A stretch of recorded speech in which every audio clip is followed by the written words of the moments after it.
Hello, hello, Fowler Global Social Innovation Challenge Network. My name is Dr. Andrew Byros, and I'm joining you from San Diego, which has been kind of cloudy. It's sunny San Diego. Let's call it that now, and am really up to my elbows in planning for a phenomenal global competition that is only a few weeks away. Really grateful for all of the university leads who have helped shepherd their teams from around the world. 6 different continents will have teams participating in this year's challenge. Really exciting. And of course, our student social entrepreneurs. What would this challenge be without you and your innovative ideas? Really exciting to see the teams and the ventures that can take form, and excited to learn more about your ideas that are going to tackle the world's most pressing challenges. So that's enough from me. You're here today because in order to prepare you, if you're a student social entrepreneur, or your students, if you're joining us as a university lead, we want to make sure that you are as prepared as possible. And that includes aligning and affording mentorship from leaders in the field of business, entrepreneurship, sustainability. And we're going to kick that off with some time now with someone who has all of that. So I have the pleasure and the honor of introducing David Ferran, who has over 40 years of experience, and David has started 7 businesses. He's served as the CEO and chairman of the board of public and private enterprises, and he spent 11 years in conducting mergers and acquisitions and just making deals all around the world. David, mostly in the tech space. What's also important for you to know about David is that in 2016, as along with this storied career of his, he discovered something he likes to refer to as conscious capitalism, and it very much has changed his life. And I'll let him share a little bit about that with you. Before I bring David on, I would just want to let you know that we are recording this session so that you can share it with anyone. Students, other student teams who are unable to join us, as well as members of your student team. So we'll record this and share this out. But now, let me turn the baton over. David, please come to our screens. All right. Well, I think we're set to get going, folks.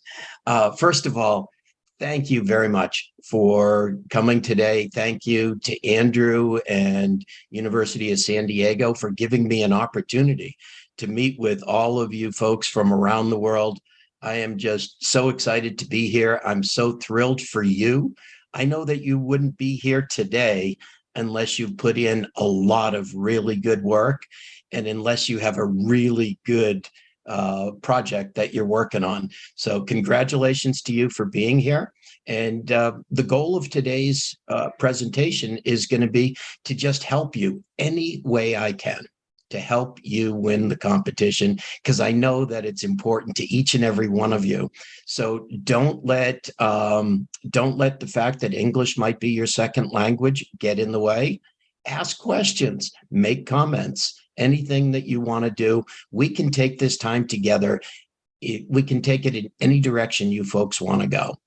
And so let's dive in and let's get at it. And let me see if I can make slides move. David, I think you still need to share your screen. Oh dear. Okay, hang on a second. Let's see. I'm sorry. You're good. All right, so I go to this, then I have to go to full screen to do that. Okay. Boom, you got it. Is that working now? Works great. We can see you. All right. Okay, thank you. Gosh, this is just, technology is not my strong suit, even though I spent 40 years in the tech sector. I'm pretty much a digital dinosaur, so I apologize to all of you if any of this is clunky, but hopefully we'll be able to move it along. So as Andrew mentioned, I spent over 40 years doing business in the classic financial capitalism style. So the way that I did business was, in retrospect, there was a famous economist by the name of Milton Friedman back in the 60s and 70s, world famous, won a Nobel Prize. And he had this model that he called shareholder primacy. And basically, it said that the fiduciary duty of the people running businesses was to make money for the shareholders, period. They had no other duty other than to make money for the shareholders and to do it any way that was legally possible. And that's the way that I lived my life. That's the way I spent my career. And whatever got in the way of delivering the bottom line got trampled on. And I thought I was doing the right thing. In 2016, as Andrew said, I read a book called Conscious Capitalism. And at the time, I had never even considered the fact that there was more than one approach to capitalism. And when I found out that there were many flavors of capitalism, and the one that the book was about, which is entitled Conscious Capitalism, what they describe in that book is actually stakeholder capitalism. So if any of you are interested in it, stakeholder capitalism is what you want to check out. Conscious capitalism is a trademark. It's a brand for a company. So go to stakeholder capitalism. You can learn all about a way to make business, to do business where you pursue profits while at the same time staying true to your purpose, and where you create value for your shareholders. And at the same time, you create value for all your other stakeholders. So that's what Torrey Project is all about. We started back in 2019. And what we're doing is we're working with the next generation of entrepreneurs, people like you, to help you understand the difference between the traditional way that we've been going about capitalism for the past 50 years and an alternative way that perhaps is going to serve our planet and our people better. And that's what we call stakeholder capitalism. So what we're trying to do is get folks like you to tap into the power of business and use it as a force for good in the world. And I'm confident that you're going to do that. And we believe that if we can accelerate that transition from financial capitalism to stakeholder capitalism, we can reduce the amount of environmental degradation, slow the destruction of our planet, and we can work towards a more just and a more inclusive society for all. And that's what we're trying to do. So enough of that. Let's get on to what you're trying to do and what we hope to accomplish today. So you couldn't have gotten this far without having a sense of what's in the rubric, right? So I'm assuming that you have all read the rubric and that you have all built your presentations around what you've learned in the rubric. But you may have some questions, and you may want to talk specifically about your business and how you're going about it. This is an opportunity for you to do that. So any questions that you have, any ways that we can collaboratively work to help you improve your chances of winning, and anything else you want to talk about. So we've got some time to do that. And I'm going to dive right in to the first section of the rubric, because this is worth 20%, right? So this is one that you really want to get right.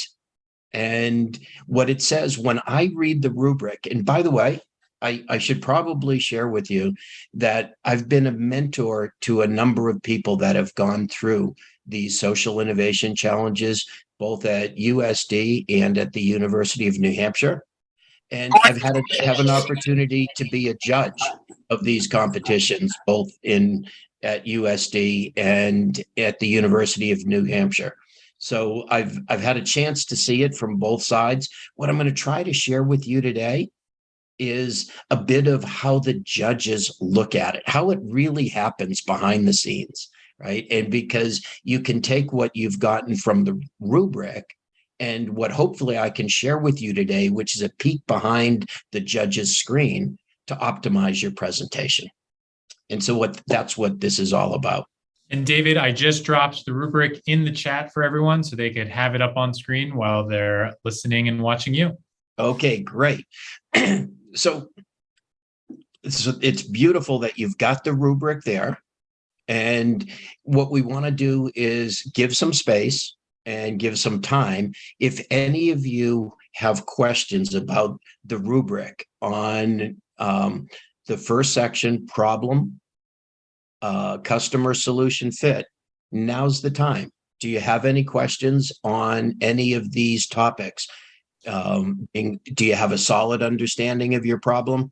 My guess is you do, right? Are you clear on who experiences the problem? What are the limitations of existing solutions? Why is yours better? And So, how do you know that? so if you've got a question, so we're a small enough group, you just unmute yourself, your camera and your mic, just get on in there if you have a question about the problem customer solution fit. Yeah. Anybody have any questions about this first one? I want to give time in case you do, but if not, let's move on. All right.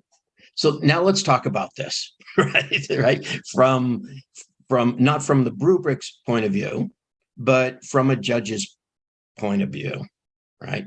So the question is, I'm sure that you know what the problem is that you're trying to solve, right? I'm quite sure about that.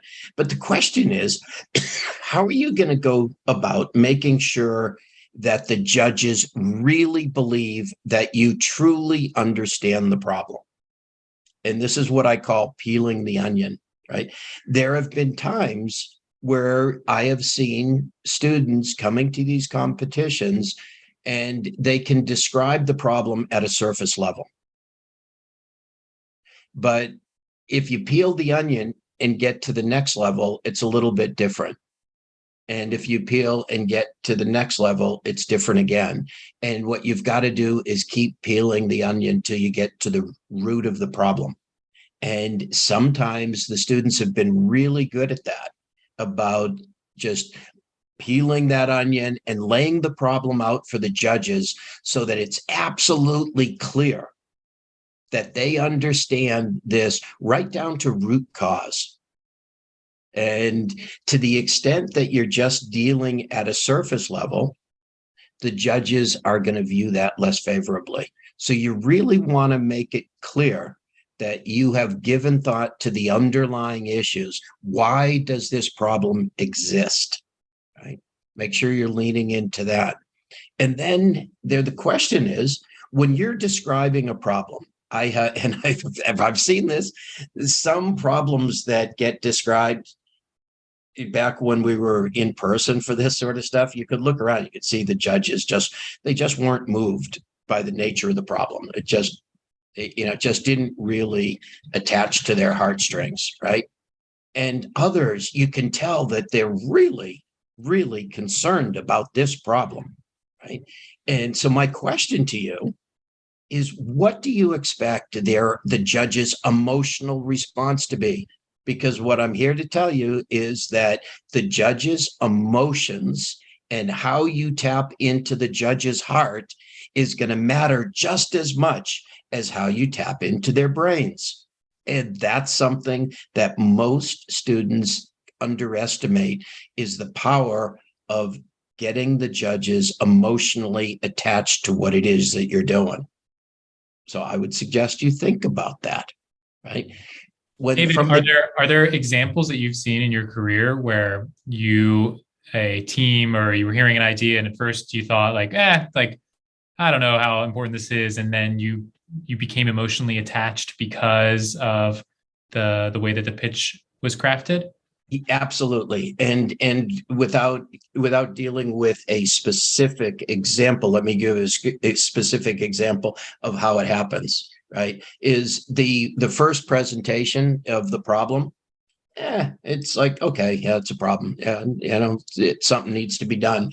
But then they start peeling the onion and you start understanding how that problem impacts people's lives.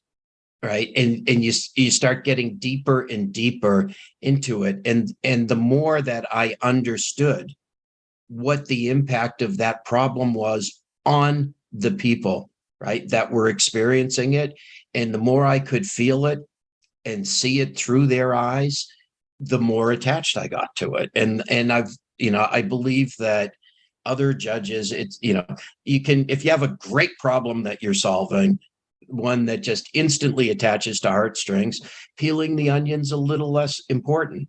But many of the problems that are being attacked, and the ones that I've seen win, some of them, when you first think about it, it's like, why are you interested? There was one back in New Hampshire where it was like, well, we're going to take phosphorus out of water. I was like, why do I care about you taking phosphorus out of water? By the time they peeled that onion, by the time I understood all of the damage that's being done and all of the good that could be done through their idea, it was like, wow, this is great. They went on to win the competition in New Hampshire, and they got into the national competitions. They just won the national competition, won $50,000. Wow, brilliant. I love how you led with, how it impacts people's lives. That's inherently at the heart of social innovation. It's ideas that help more people live in greater prosperity. And taking phosphorus out of water, I'm right here with you. I'm like, okay, I suppose that's important, but how's it going to impact, me, my community, my family? Like really trying to take big ideas and big solutions and narrow them down to make clear, here's how it impacts people's lives. Yeah. And that's perfect segue to the last point on this slide, which is, when you describe the problems, you can describe them from your point of view, and I'm sure you can be very accurate. I'm sure that you've got all sorts of data, and I'm sure that you're going to be able to tell them what you think about this problem. And that is interesting and it's useful. And in my mind, it doesn't do you justice, because it doesn't maximize your opportunity of winning this competition, which is why you're here, right? And I think that if you want to win the competition, if you want to win the judges' hearts as well as their minds, when you're talking about the problem, talk about it through the eyes of the people who have the problem. Use their voice, not your voice. Tell them what the people are experiencing. What are they feeling? What are they thinking? Right? And do it from the perspective of the people that you're trying to help. And the more that you can do that, the more the judges are going to want to see the problem solved. Because Hello? I'm sorry. Hello. Yes, good evening, sir. Good evening. How are you? I'm fine. I'm Frank Soup from Cameroon. Ah, nice to meet you. Yes. Thank you for your presentation. I've been following you up, and I have some little question. Yes, you are trying to explain to us how to explain our problem during the competition. And I got some points that you said of explaining the problem using the eyes of the people facing the challenges. That means we have to put ourselves in the place of those having those problems when we are going to explain it. And we spoke about the fact of touching the members of the juries emotionally so that they could feel the problems or the challenges. But now I have a question like this. Do you have some points or some ways which could help us better understand? Because I think that we come from different communities and different backgrounds, which may be the problem that we are facing. Maybe the judge may not understand that really as us because he has not been faced with that situation. So how maybe that I have a serious problem, but that the judge has never faced it, can really explain it to him for him to understand us, because I think that the time that is given to us is very constrained and we cannot go very deep into the problem. So that's my question. Okay, great. Thanks. Great question. And what I've seen, and I've seen a few ways, but let me give you one as a specific example of how I've seen this done effectively.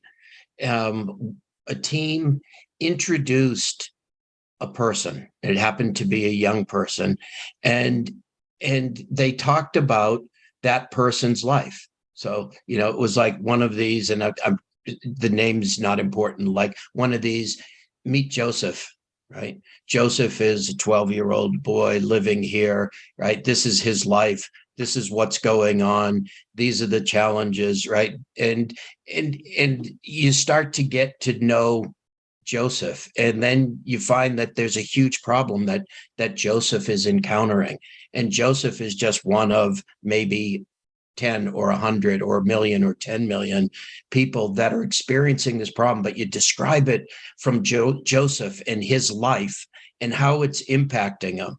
And then you talk about the solution and what it would mean to Joseph and how his life could change and what, right? And, or sometimes there's examples that they use of, this was Joseph's life back when he didn't have access to electricity, for example. And this is, how he had to go about doing his schoolwork. But then this program came and there was electricity for him. And now this allowed Joseph to do this and this and this. And at the end of the day, Joseph accomplished that. And it was because of this solution, right? Somehow to personalize it, right? Not to make it about, big data, but to make it about real people. And so that's one way that you can do it, Frank. Okay, thank you very much, sir. Thank you very much. Okay, great question. Any others? Okay, well, if my computer agrees, yes, it does. We can go on to number 2. So number 2 is also worth 20%. And, this one's pretty straightforward, right? From the rubric, it's just asking, is it fresh or creative thinking and action to a problem space? And I could tell you, of course, I'm sure you're thinking, of course it is, right? This is totally innovative. We're the first ones to think of this. I've been in enough of these competitions to know that I've seen the same problem and the same solution in more than one competition. So just all I'm saying is, don't assume that what you're doing is creative because you thought of it, right? You need to look out there and see if anybody else thought of it as well, right? So, you're gonna be absolutely convinced it's creative. Do a little bit of work to make sure that it's really innovative and that it hasn't been, developed and discarded 6 times before you're presenting it. So a little bit of homework on this topic would go a long way, is basically all I have to say. Any thoughts, any questions on that one? Sir? Yes. Yes, it's still Frank. What do you have? My question on this point is, I'll take an example of, I think innovation can vary from environment to environment. I'll take an example. We'll take example with countries that are abroad. If they are maybe they're producing cars, they've already produced cars, they have taken petrol, they have taken all these kind of things until they have went to the point of producing electricity, cars that take electricity. But I'll take an example maybe of an environment like us here in Cameroon, where we are in the, I would say, low industrialized countries, that maybe just the idea of coming out with a mobile phone can be seen as an innovation in our environment. When we are talking about innovative, should we compare ourselves with those that are maybe in the advanced industrialized countries, or we should focus on the community problem that we are facing at our own level? Because I think that one of the major challenges that we are facing here, maybe in Africa, is first a problem of hunger, than maybe talking about technology and all that. So when you're talking about innovation, is it innovation in the world at large or a specific space? Maybe I can bring a solution that maybe there abroad it's already known, but in our environment, people will be seeing it as very strange and something very innovative. Oh, great question. Great question, Frank. I am so happy you asked it. And I'm going to punt it over to Andrew because I studied the rubric carefully. And the rubric doesn't really give any guidance on that point. And this is a global competition. And so I don't want to answer the question wrong. So Andrew, it's over to you, buddy. Frank, I love the question too. So here's what I would say. So SDG, so no hunger, I believe that's SDG number 2, right? Here in our world, we have enough food to feed everyone. The challenge that we face as a global community is making sure that that food, that we have systems in place to get food to people who need it, and that absolutely does not exist now. There are too many people suffering from hunger each and every day. And so, Frank, I bring up that example because, to your point, the innovation and social innovation, right? They're addressing local challenges or challenges that you might have in Cameroon that we might not have in San Diego. That is like the ideas are needed in Cameroon. And so approach this competition from the context of, here is my idea, here's my innovation that is going to impact this community. And community can mean literally a neighborhood, it can mean a city, a town, a country, a geographic area.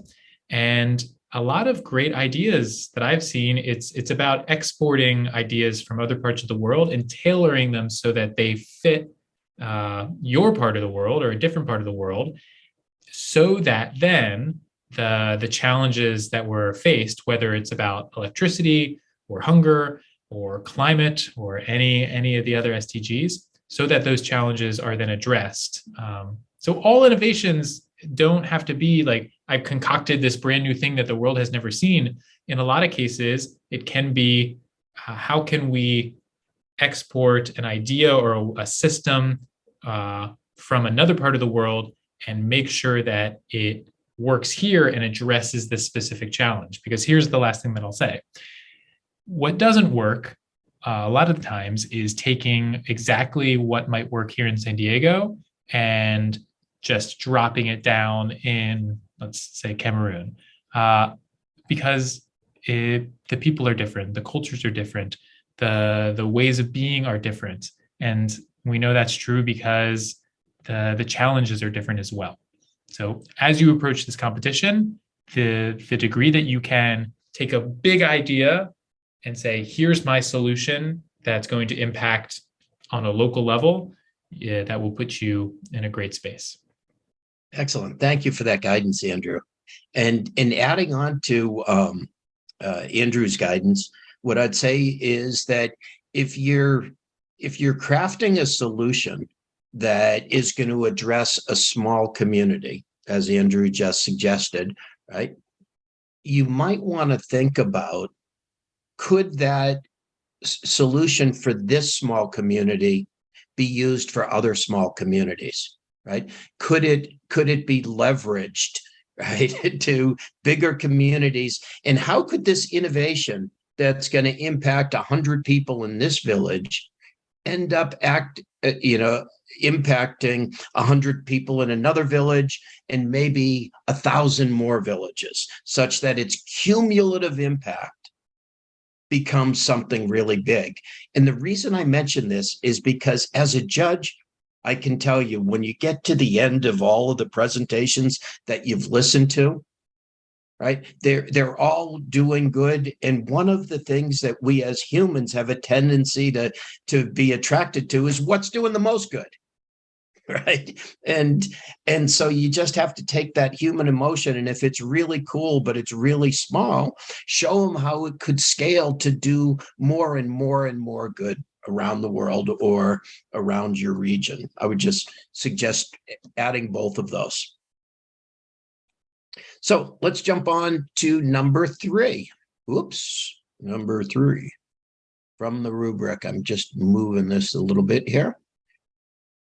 So we're talking here about the operational and financial feasibility. And now we're down to 15%, still a lot of the score. So let's pay attention to it. But when you read the rubric, what you see is, do you have a viable implementation plan, right? Is your plan based on reasonable assumptions? And have you been realistic in evaluating the risks and obstacles. So that appears fairly straightforward. I just want to stop for just a second in case any of you have any thoughts or questions on what the rubric says, and then we'll talk about what the rubric doesn't say. And this isn't in the rubric, right? And so I'm going to just reduce this a bit. Okay. And so now I want you folks to be thinking about, how are you going to convince the judges that it's feasible and realistic? You believe it's feasible and realistic, right? Going into this, I can tell you that by the time we judges get out of these things, we're left with a number of them that we didn't think were feasible or realistic, and some that we did. But I'm telling you, I've never left a competition thinking that all of the ideas were feasible and realistic, which means that some of the people that get to this place in the competition really haven't nailed how they communicate to the judges, right? What are you going to do that's really going to get that judge to say, yeah, I see how this could work? You really want to pay attention to that, right? And then when you get into your feasibility claims, do you have any data that's going to back up your claims?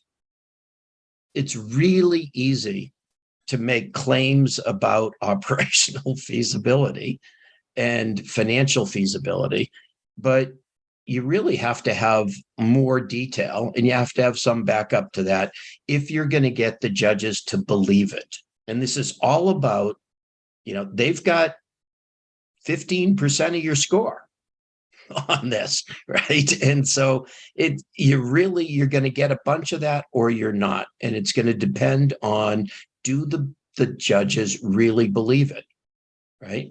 And so when you get to your financial model, this is really important to understand. You don't have to have a financial model that shows this thing making tons of money or working perfectly. And you don't have to have, and I assure you, you don't have a finished financial model, right? So don't oversell it.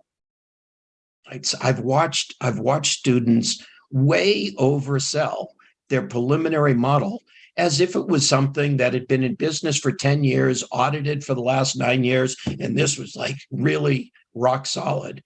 It can't be at this stage, right? What the judges are looking for is your analysis of the financial model. That's what they're looking for. What I'm looking for as a judge, and it's the same thing, by the way, that I'm looking for when I'm a CEO, is when I look at a financial model, I want to know the assumptions that it was based on. I want to know which of the assumptions are the most critical assumptions so that I can spend more time looking at that, right? And I want to know which of the assumptions may need some more work, right? It's like, all right, with what we know today, we believe this, right? But if we're wrong, that could be a problem. And we haven't yet done the research to know whether we're right or we're wrong. That, if I was a judge, and I can only speak for me, saying that you understand the importance of an assumption, that you haven't yet done enough research to really know that you've got the answer, but with what you've done, this is where you believe it to be. That's just so believable. It's so credible. It's like, all right, they're not trying to just sell me on something. They're admitting they don't know this. And I guarantee you don't know anywhere near what you need to know to put together a full financial model, right? So just look at it and be willing to talk about the elements that you're highly confident in and the elements you're not so highly confident in. Be vulnerable here, right?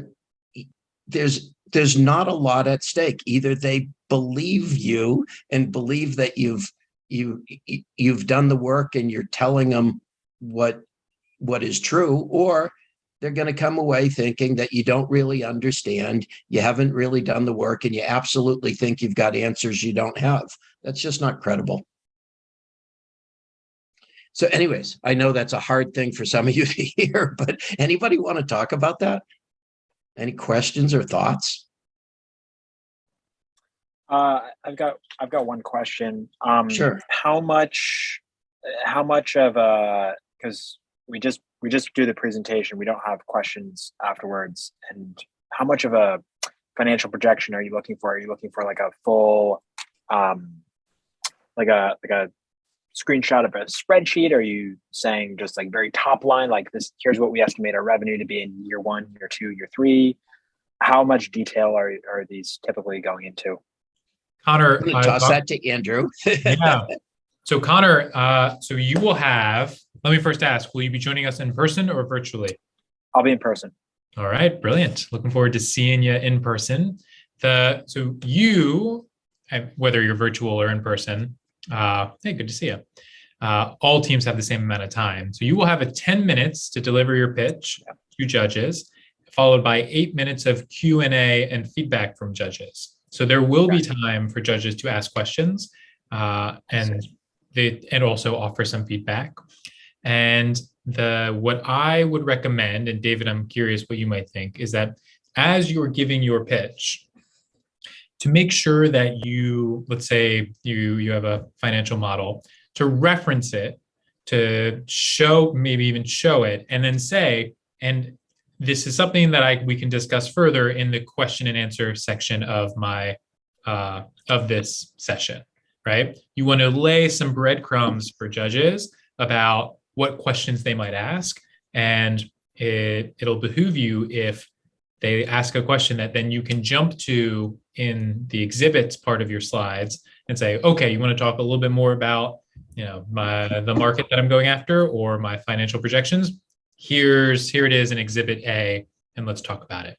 David, what do you think about that?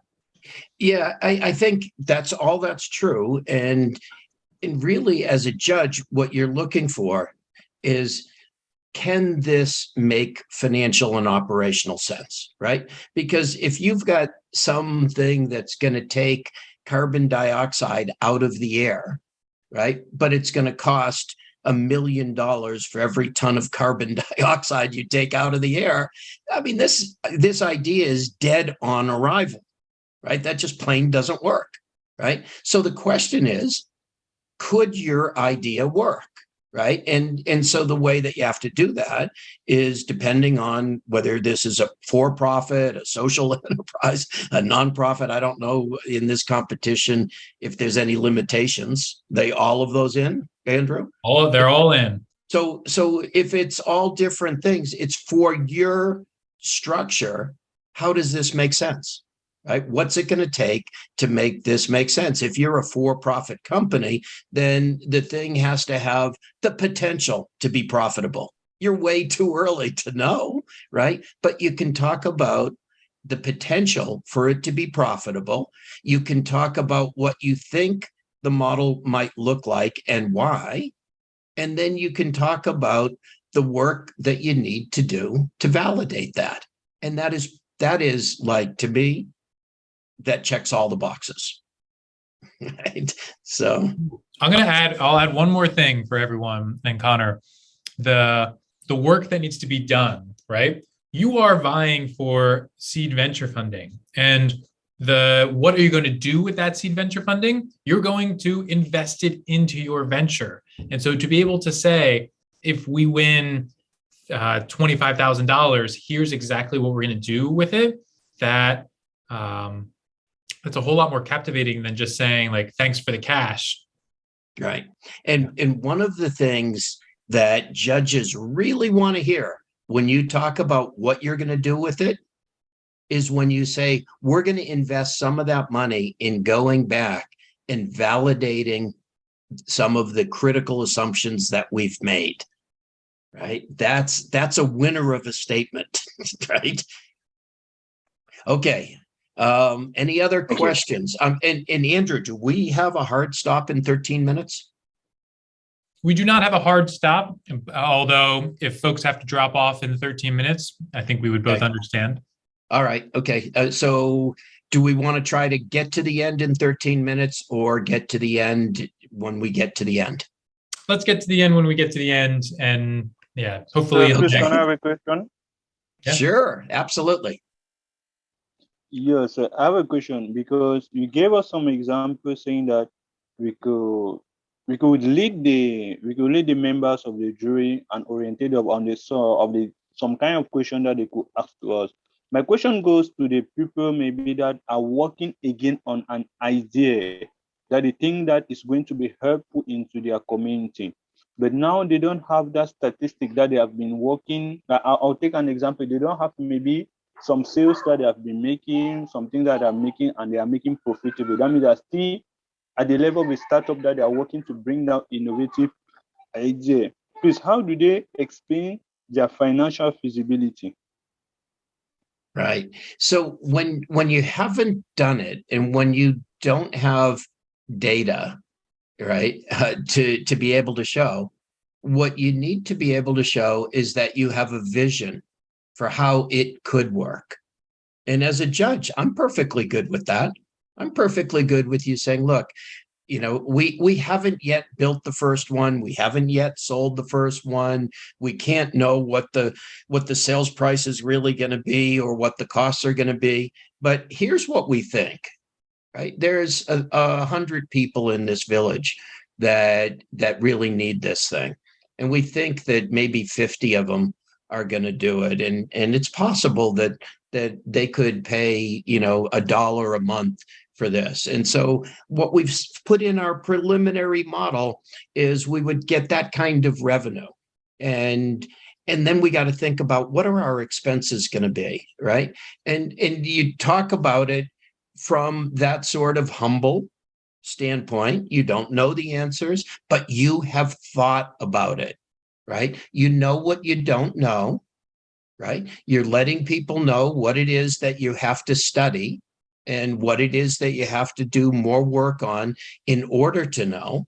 And that's really the key thing is at this point, it's not that you have a financial model that's right, because you won't. It's, do you understand that you need a financial model? Do you understand how to put together just the bare bones of a financial model, right? And, are you prepared to do the right work to validate that model, which will change over and over in time, many, many times as you're starting your business. Your financial model will continue as you learn and gain experience and gather data. Your model will change. And just let people know that you've got that.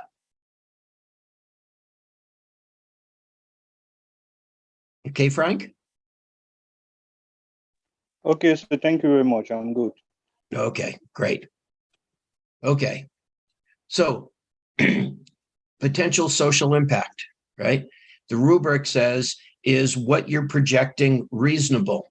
You can see that I have that little believable in parentheses. That's my work. I'm sorry, I couldn't help but comment there because I don't know how a judge could determine reasonableness, but I can judge what's believable. And how will it transform people and communities? And so this is like, as Fred was just talking about, right? He's got a specific community that he believes is going to benefit from his idea. So through the eyes of the people in that community, not through Frank's eyes, not through my eyes as a potential judge, but through the eyes of the people in the community. How does it transform it, right? And what's not in the rubric is whether or not you have the right good data. I have seen way too many students show up with a bunch of data, but it really doesn't address the core underlying issues.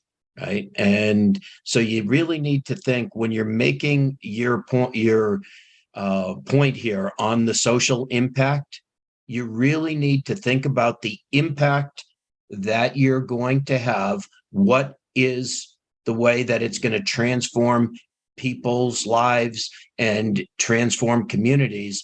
And at that level, that's where the data needs to be. The data needs to be about the people's lives and the community. And so just really, you really want to focus your data in on the people and communities that are going to be impacted by your work. And I think that's pretty much it. It's as you can see, the voice of the intended beneficiary is key. I can't stress that enough. And you're probably getting tired of hearing it, but you're going to hear it a few more times. All right. Shall we move on? All right. Then scalability and replicability of the solution, right? So now this is back to what we talked about earlier, right?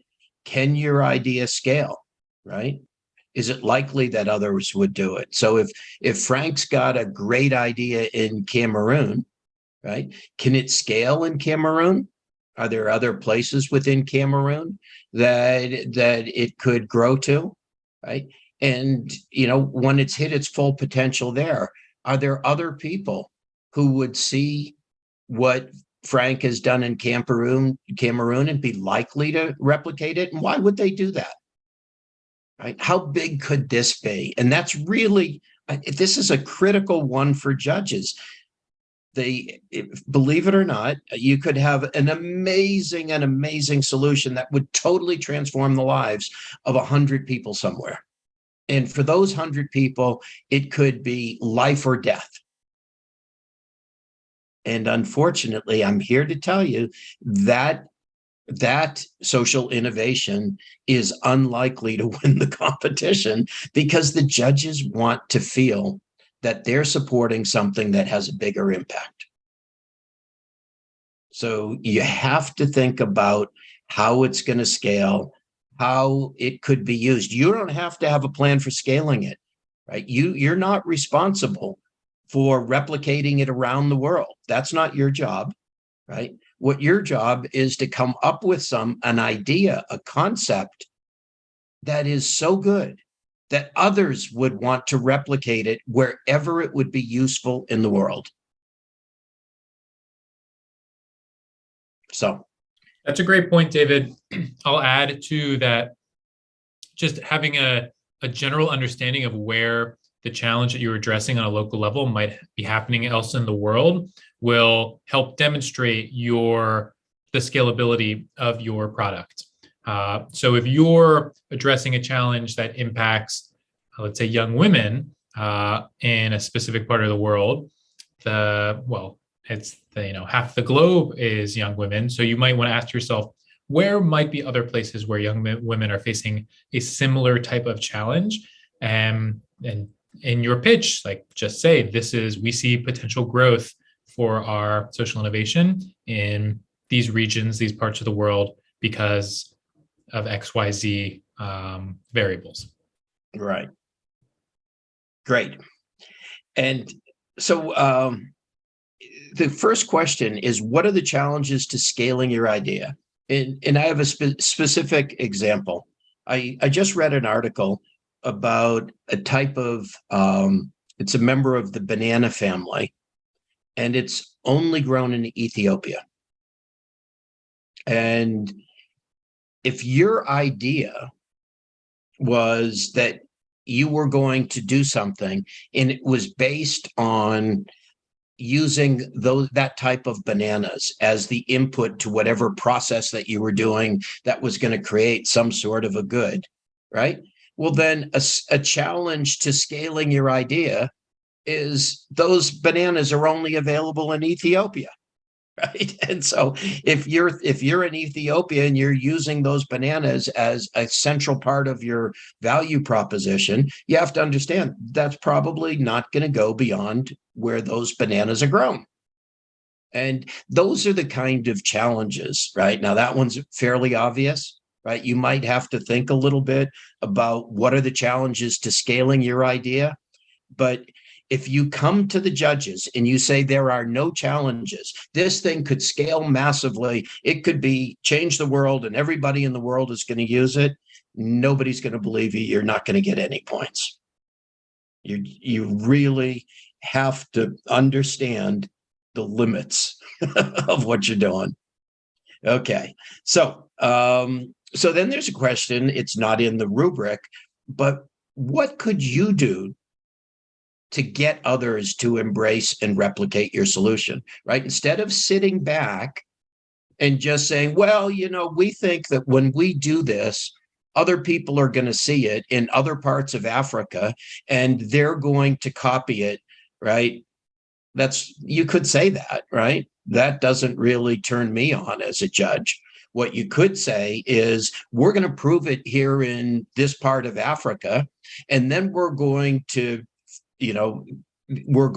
bring it to this existing nonprofit that works across all of Africa, and we're going to provide an open source to them so that they can copy our idea, use what we've learned, and we are going to offer to help them spread that around Africa.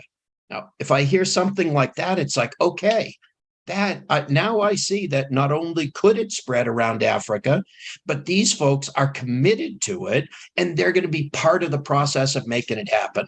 All right, I feel a lot better. I want to give you more points. Right. And then having a vision, right? I can't stress enough how important it is to have a vision. And it's critical when you're sharing your vision that people understand that it's a vision. It's not a projection. You're not telling people this is what's going to happen and this is how it's going to happen, right? You're not telling them the truth. What you're telling them is your vision for how you see it happening. How could it happen, right? And vision is where you connect to people's hearts. Vision is where you start with where you are and you show them a better world. You show them how the world is better, how you see it rolling out, and how good it could be. And this is where you can really put your heart into it. And I suggest that you do. A team. This one, it seems like it's pretty straightforward. Just be passionate, show a team dynamic, make sure, that we get a sense of your expertise. And what I'm here to tell you is that, these 10 points are, they matter. They're important that you get them, right? But it's kind of hard as a judge to figure this one out. And this is, again, if you've won the judge's heart, it's going to be a lot easier. But the question is, how did you go about doing it? If you're a solopreneur and you're the only one on the team, then you should be speaking all the time. But if you're not a solopreneur, and if you have a team of 2 or 3 or 4 people, you should make sure that each and every one of them participates in the presentation. Now, this is my point of view. This is not a rule. It's not a law. And there's others that might even disagree with me. There are some that might say, no, you only got 10 minutes. Put your best presenter on. That's a strategy. Andrew, do you have an opinion? I do actually have an opinion on this. So we have teams that will be pitching virtually and in person. So I'll first speak to the teams that were pitching virtually. David, I think if a team is pitching virtually, they should not plan for max 3 people to speak during that virtual pitch, just because I think that's a lot of, right? Virtual, you're already kind of at it, like you're figuring out who's there. That just seems like in 10 minutes to have any more than 3 different people speak, I think would be too much. I would agree with that, Andrew. I would think that more than 3 would be disruptive, and right. But up to 3, I think really works. And I really like it because, this is about team. How does a judge give away points on team, right? Yeah.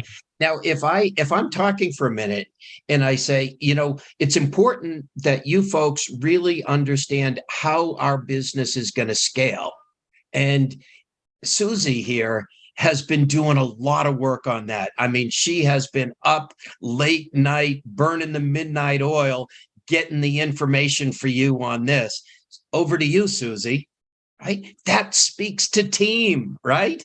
And that sort of stuff, complementing one another, acknowledging the efforts that your teammates have put to getting you here, right? I think that's what this is about. To me, as a judge, that's what I want to feel. That's right? a great point. It's like dancing, right? It's what you should not do is, so I'll talk about in-person pitching as well. Let's say, I think it still holds no more than 3 people in-person pitching, but I understand how others might have different views. But it should not be, let's say you have 3 members of your team, should not be, well, I'm going to speak for 3 minutes and 15 seconds and then 3 minutes and 15. Like, why is Andrew talking now? You have to I have to be teed up, kind of like David just did. You have to tee me up to talk about the specific topic. Otherwise, it's just another like person talking at you.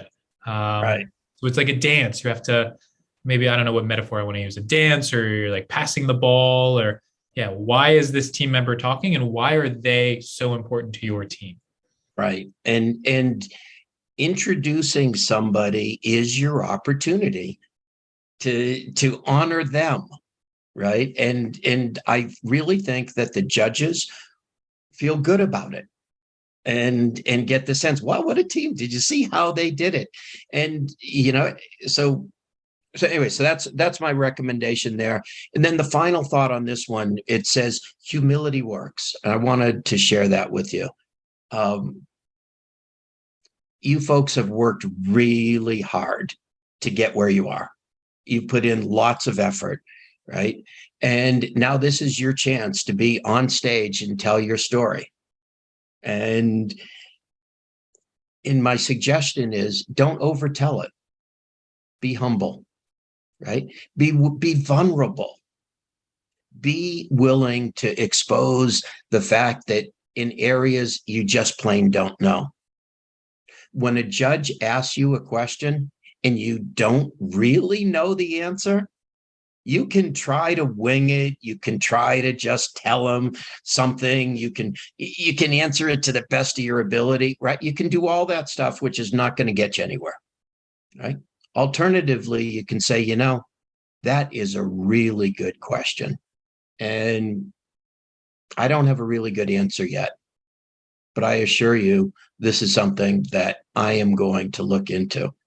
And when I hear people say that, when I believe them, I like that so much better than when they just try to give me a bunch of doublespeak to make it sound like they know the answer to my question when they really don't, right? So be willing to be humble. You're not going to get scored. This isn't a test that if a judge asks you a question and you don't have the answer, right, they're taking 10 points off your score. It doesn't work that way. You're having a conversation with a judge, and how that conversation with the judge goes is going to impact how the judge scores you. Right? So have an opportunity to build a relationship with the judge that causes the judge to trust you and to respect you. And sometimes that means admitting you don't know what you don't know. Or maybe you've done some work and you have an idea, you're not finished. What you can do is you can tell the judge, look, this is the work that we've done so far. This is what we've learned so far. This is what I'm thinking today, and we're not done yet. There's more work to be done. We need to think about it some more, and I might feel different tomorrow. When I get that answer, I love it. Can I add one more, David? What about when Sure. teams or entrepreneurs say, and your help and counsel will be invaluable towards realizing our goals? Yes. Absolutely. Your input, right? If you have any thoughts, right? If you have any thoughts as to where we might want to look for that data, could you please share it with us? Maybe, offline or in the chat, could you possibly let us know what you think we might want to look into more deeply and where we might find that information? And beautiful. Great addition, Andrew. all of the team, so all of them participants of the Fowler GSIC, we are creating a virtual program that shares the team, the venture, the members, a PayPal link if folks want to donate directly to their venture. So whether it's a judge, whether it's one of the hundreds of folks who are going to be joining us in person, or we're going to be sharing this out to the wide world as well, people who happen to grab that link and check out the program because they're interested to learn more, we want to make sure that they can contact you after this one pitch competition, because we are a global movement. This is about democratizing the tools and habits of mind necessary to tackle the world's most pressing challenges. So our partnership does not stop on Saturday, June 18th. And that's important for you to know, whether you're a student entrepreneur or a university lead. Right. And by the way, I just want to make sure that all of you know that Torrey Project is a resource. No matter where you are in the world, Torrey Project is a resource, and we do not charge for our help. So we're running a boot camp for conscious entrepreneurs right now, and we've got 3 people in the cohort from Africa. We have 1 from Argentina. We have 3 from Mexico and 1 from Canada. And we're going through a 5-week program where they're learning about entrepreneurship. That's available to all of you. And Torrey Project is available to all of you, and I'm available to all of you. So please grab my contact information and reach out to me if there's any way that I can help you before or after the competition. We want to help young entrepreneurs, particularly young entrepreneurs who are going to use the power of business as a force for good and make this world a better place. Love it. David, there's one more section. We're getting ahead of ourselves. There's one more section that I don't want to forget. And then I do want to share how we're going to be offering more mentorship and lead up to the competition, as well as incredibly generous of you, David, to welcoming folks into the Torrey Project. But the pitch. Okay, so the pitch, this is it. 15% of your score is going to be based on the pitch, right? And what they tell you in the rubric is it's got to be organized, well-designed, and clearly communicated.